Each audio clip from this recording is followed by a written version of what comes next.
Yes, ibihe byiza wowe ukurikiye Kelvis Bro nk'ibisanzwe ni Kelvis Bro. Why not yuko ntabisobanura gutya YouTube channel nshyashya ubu ngubu bigiye kuzajya inyuraho ibya green card, izindi opportunities zigiye ziboneka havuyemo ya Arima, Poland na Germany kuko nibyo nari maze iminsi ndi kuvugaho. Hari n'izindi nyinshi cyane. Ndagushishikariza yuko iki kiganiro ukigeza ku musozo ugasobanukirwa ibya green card ari kuburaho iminsi mikeya cyane. Mikeya nimvuga ngo ni iminsi itageze no ku cyumweru, ni iminsi itageze ku minsi 5. Uhite kusobanukirwa aka kantu mvuze. Every day, every single day nzajya mpora mbibutsa opportunity muba mufite muri ibi bintu ahantu bitandukaniye naho uri n'ahandi handi ushobora wifuza kujya cyangwa kugera. Ahantu biba bitandukaniye kuko ni amahirwe aza gakeya mu buzima. Icyo ngushishikariza kora subscribe kuri Kelvis Bro YouTube channel yahindutse. Ibiganiro byazaga binyura kuri Big Time TV Show ariko right now biri guca kuri Kelvis Bro. Sinkubwiye ngo oreke YouTube channel ya Kelvis ya Big Time TV Show nayo ni yanjye, gusa some changes zaje kuri Kelvis Bro. Ikintu cyahindutse ni content. Kuri Big Time TV Show ngiye kuzajya mbaha content za danje, no kuri Kelvis Bro as you know ni content za danje kandi zikugira n'umumaro, zagira mukuru wawe umumaro, petit frère wawe umumaro. Nago mbangira ngo mbate mu ruzi ya mba ngomba kubagaidinga nkabere ku buryo mukoramo ibintu man nk'ibyo ngibyo tu. So reka dukomeze na green card. Icyo nakwibutsa cyo Arima Quebec abakoze application sava byamaze gutungana. Abantu bakoze application ya Germany na Poland byamaze gutungana. I hope so ko muzatsinda mwese 100% or na 99.99%. Ubwo ni 99 n'ibice 9% muzatsinda abantu bakinye Poland na Germany. Iyo mvuze ngo ni 99 n'ibice 9. Nyizera ngiye bundi cyo mbashaka ni ikizere cyanyu ewan. Ikindi ukandika muri comment mbuzi ko wakoze application. Imana ibirimo. Iyo comment kwanza niyo nshaka. Ndashaka comment ivuga yuko Imana ibirimo. Aba ari umuntu ushaka gukina green card cyangwa se Arima Quebec. Kuko ibyo byose tugaidingwa n'iki ni Imana. So icyo nakubwira cyo right now nuko wa muntu ufite ifoto yujuje mezire narazibahaye abagomba kwita akakora application ya Amerika bayita green card. Green card ni ubwene gihugu, utazajya mwari ikindi kintu mba ndi kugenda mvugaho no ubwene gihugu. Ikindi nakubwira cyo nuko green card wa muntu ufite ifoto, wa muntu wujuje imyaka. Icyo nakubwira kindi niko imyaka ari 21 kuba wakora application yawe. So muri ya myaka 21 umuntu utayifite abagomba gukora application ari kumwe n'ababyeyi. Nabyo ni byiza, biba byiza ukoranye application n'ababyeyi mbutaruzuza imyaka kuko mwese bibahereza amahirwe angana yo kuba mwagenda. Wa muntu wakoze application ari single, tuvuge wakoze application uri umwe, ubunganya amahirwe n'uwakoze application ari kumwe na famille. Murayanganya pe kuko ni green card lottery. Aho bivuze lottery nta kintu bagenderaho. Ntibagenderaho kuba uri umwirabura, kuba uri umwarabu cyangwa kuba uri umuzungu cyangwa kuba uri umushinwa. Abanyaziya ntabwo ari abazungu na nubwo ari abarabu. Ibyo nta kintu bagenderaho. So reka mbahereze ikaze kuri Kelvis Bro. Ni YouTube channel nshyashya yanyu igiye kuzajya nyuraho ibiganiro. Urasabwa kuyikurikira every day, every single day kugira ugisobanukirwa ni ibiki biri kunyuraho, nize update zihari, ukande n'akazogera kuko idakanza akazogera ushobora kuba utabona n'ikiganiro. Ni ikiganiro cyasohotse kuri nko tuvuga urugero ni nko kuri 5 ukakibona nko ku itariki 20. Ku itariki 20 ibyo bintu usanze amahirwe yaraguciyeho wayamenye. So biba byiza iyo ukanze akazogera wakanze na subscribe kugira ujye uhora uri update. Ibihugu bitemerewe gukina muri Afurika narabibabwiye ni Nigeria yonyine. Buriya kugira igihugu cyangirwe kuba cyakina green card ntabwo biterwa nuko baba barabavaniyeho visa cyangwa hari ibindi bihano murimo. No, ibyo biterwa n'abantu muba mufite buri mwaka bagenda muri Leta Zunze Ubumwe za Amerika. Iyo barenze abantu 55,000 mu mwaka, mwohereje abantu barenga 55,000 bava mu gihugu cyanyu bajya muri Leta Zunze Ubumwe za Amerika, ntabwo bashobora kuba babahereza icyo bita green card. Ya application nubwo muba muyemerewe. So bitewe n'ukuntu Nigeria igira abaturage benshi, kandi urabizi ni igihugu kibamo abaturage bafite amafaranga, gifite umubare munini w'abantu bafite amafaranga menshi, kikagira n'umubare munini w'abakene. Ibyo biri mu bintu nabyo bishobora kuba byatuma yuko batakina green card. Ariko ibindi bihugu byindi bya Afurika byemerewe gukina green card. Nababwiye ukuntu ukora application iyo wujuje imyaka, ufite amafoto, ikindi ufite nka diplome, you are allowed to play green card. Ikindi nakubwira nibyo ngibyo byibanze. Gusa iyo wamaze kuba selected ugenda washaka passport. Gukina green card ntabwo bisaba kuba ufite passport, cyangwa se icyangombwa nuko ufite imyaka 21 kuzamura. Ibyo ngibyo nibyo byibanze. Ikindi nakubwira ugomba kumenya kuri green card, iyo wamaze kuba selected ugenda washaka passport, ugashaka bya byangombwa byo kwa muganga byose, ukagenda ubishyira ku murongo, akantu ku kandi biragufasha cyane. Icyo nakubwira kindi nabwo kingira mumaro kuri green card, iyo wabaye selected wamaze kuba umunyamerika. Ibyo nibyo bintu bya danger, buriya ni ibintu bya danger, kandi bugeze ahantu uzakora amafaranga, mbega iterambere ryawe ririhuta. Ntabwo uhita gukira, ariko iterambere ryawe ririhuta. Utazumva umuntu yatsindiye green card uhita kumva wabaye umukire, kuko na green card biragusaba gukora cyane. Ntabwo uhita kuba umukire. Iyo ugeze no muri Amerika urakora, kuko utakoze ntabwo bwa bukire wabubona. Gusa ntabwo wamugeranye n'umuntu uri muri Afurika. Umuntu uri muri Amerika ashobora kuba yakoreye amadolari 100 yiwe ku munsi, buri munsi akorera 100,000.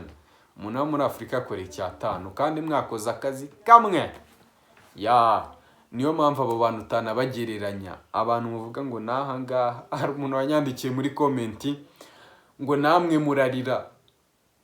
Ahangaha nyine warira, ariko ukarira biturutse kuri wowe, ingaruka ni izawe. Ahangaha hari ukuntu hagera bakakubita nk'ikarita iriho amadolari nka 500, yose ukahita kuyarya umufiririzo. Ukahita kuyakemuza twabo.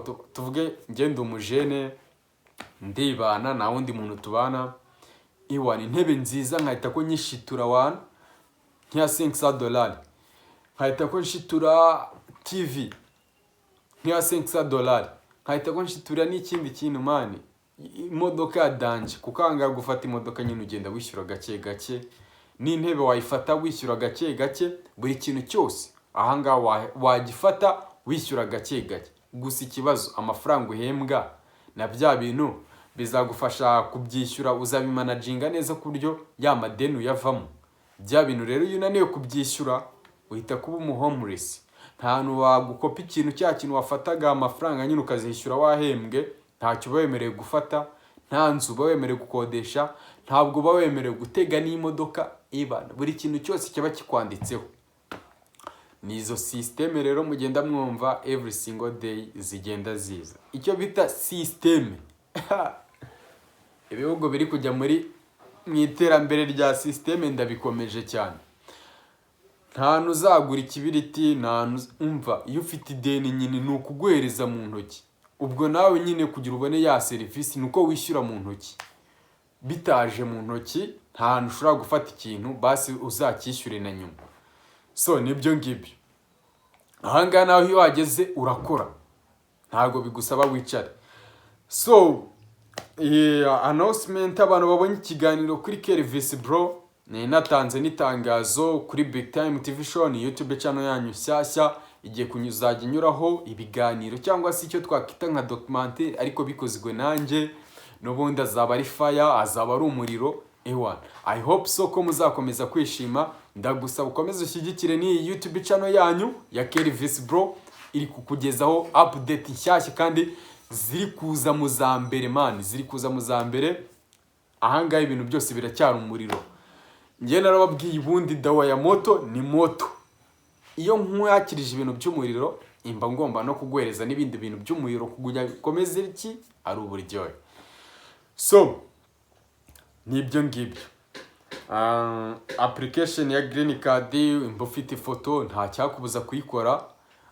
Musaza Donald Trump ari kugenda ari kuba calm down, ari kugenda tuzamo gake gake, feeling down ukuntu, uri kumva ibintu byose biri kujya ku murongo. Babantu bari bategereje ama second letter mube muri update, babantu bari bategereje bya bintu byose byari biri kubura kugira ibintu bitangiye bijye ku murongo.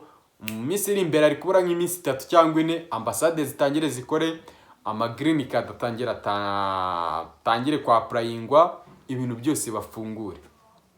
So nibyo ngibyo. Niba ari kuko nari maze iminsi nari kuboneka, hari ibintu byinshi man, mujye munyihanganira. Ari ukuntu mvuga gutya nyine nkahita ko nkubitamo nk'akantu nyine mutaba musanzwe mwumva mu rurimi rw'ikinyarwanda cyangwa rw'ikirundi. So gusa ntabirenze. Icyo nababwira cyo, njye nagomba ndi hanga nk'umu professional, imba ndahanga nk'umuntu turi kuganira kandi mbahereza icyo bita skills. So ntabwo ndi umunyamakuru, nta nubwo ndi ikindi kintu mutazi, ndi umuntu usanzwe ubahereza skills zisanzwe ushobora kuba wakifashisha nawe ukagira ikintu wazibyazamo umusaruro. So umunyamakuru n'ubutegetswe kumva ururimi nyine fresh, nyine akanaruvuga neza, kuko yabivuze nabi muhita ko mubona imboga mu menyo. Ni ibintu bisanzwe kuba njyewe nakotora. So icyo nakubwira cyo aka kanya, amakuru mfite nanavuzeho kare, abantu bakinnye Germany na Poland bizaba successful. Niba utaranabikinnye genda ahantu urire nk'akabebe, urire nk'akabebe kabisa, uvuge umutima warabimbwiye ariko warabimbujije. Ni icyo ngicyo nakubwira cyo. Wenda n'ubutangiye nkubwira ikintu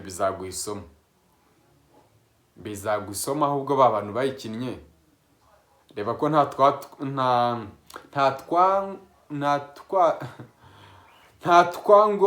twangombwa bazagusaba utuburi, kuko nakubwiye yuko kuba successful application yawe yarakozwe yarabaye successful bizaba, ahubwo wowe ikintu kizaguturukaho ni kuri wowe bizaturukaho, ntabwo ari kuri application wakoze. Application yo izaba successful, ndabizi neza 100%.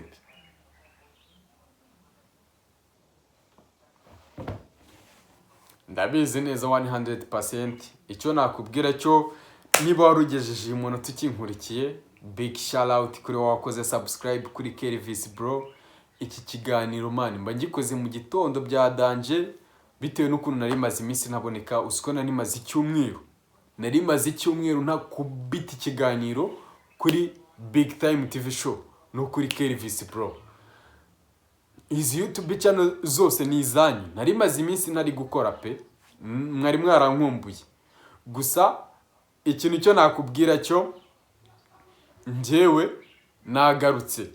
Hari ibintu bya climate change, imvura nyinshi, urubura, man bazi ko hagwaga imvura ikamena ikirahure cyangwa se tuvuga urubura, ni urubura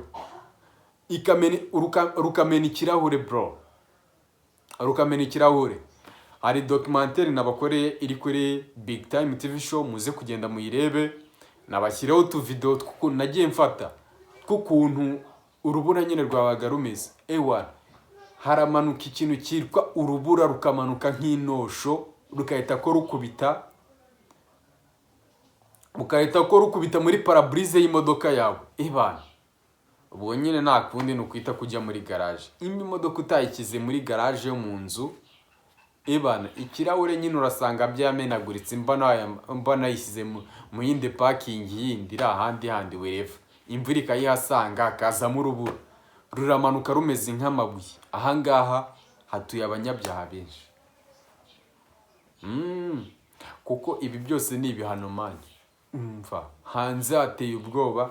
So reka ndeke kubabwira byinshi, muragera kuri Big Time TV show murebe iyo documentaire iriho amavideo y'ukuntu urubura rwasenye abantu, rwisha abantu, ibintu byose biriho. Imvura ya danger, heavy rain fall, umva imeze nabi. Icyo nakubwira cyo big shout out kuri wakoze subscribe, big shout out kuri wakoze like, comment, wakanze n'akazogera. Ciao ciao, it's your boy Calevis bro, muhungu w'ipari mu pangara sara papa mpachiki pata mwipingu ngo pa borokireri amubonye tikiraka kirabonetse po. Imana ikomeze ikurebe icyoroshye.